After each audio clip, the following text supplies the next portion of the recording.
मित्रों राधे राधे। मित्रों, वीडियो शुरू करने से पहले मैं आपको बता देना चाहता हूं कि आप अगर 18 साल से कम उम्र के हैं तो यह वीडियो ना देखें, क्योंकि इसमें मृत्यु और पुनर्जन्म के बारे में बताए जाएंगे। तो चलो आगे बढ़ते हैं।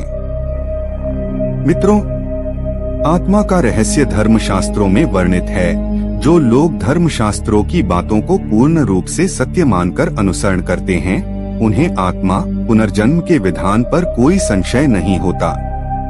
ऋषि महर्षियों ने अपने योग आदि बल से समूचे ब्रह्मांड का निरीक्षण कर धर्मशास्त्रों की रचना मानव कल्याण एवं मार्गदर्शन हेतु की है।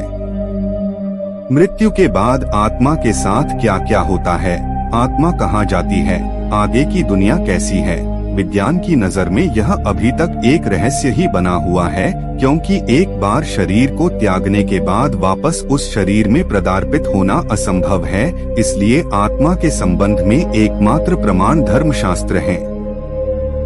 परमयोगी श्री आदि शंकराचार्य का परकाया प्रवेश सर्वविदित है।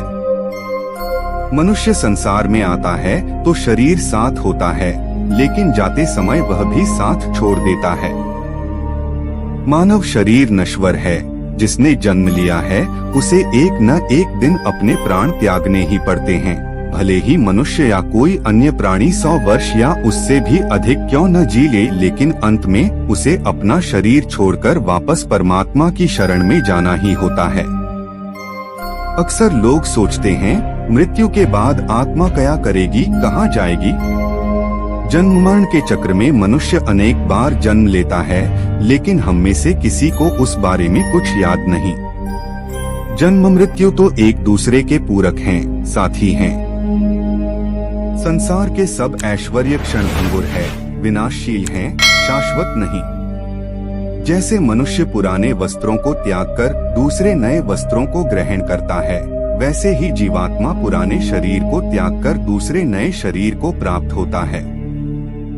जो आत्मा को समझ लेता है वह मृत्यु के रहस्य को जान जाता है।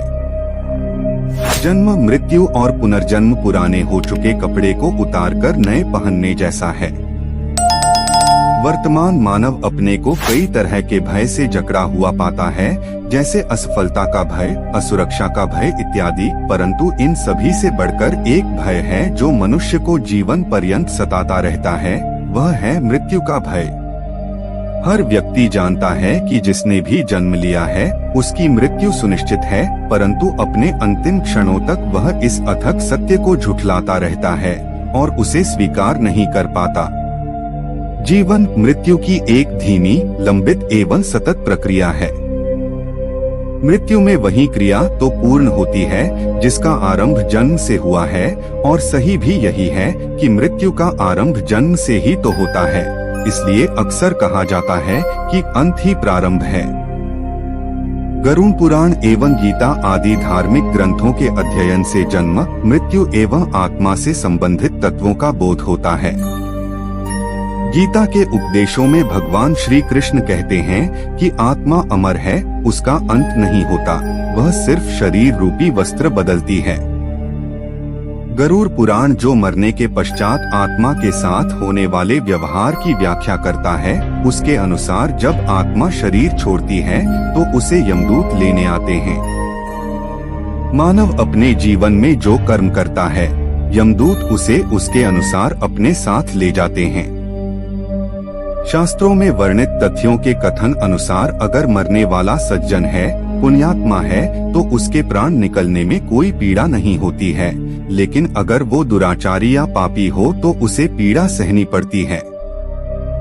आत्मा के बारे में सभी तत्व धर्म शास्त्रों में वर्णित हैं। इन्हें मानना अथवा न मानना व्यक्ति विशेष की इच्छा पर निर्भर करता है।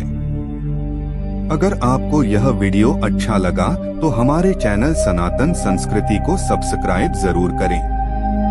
राधे राधे।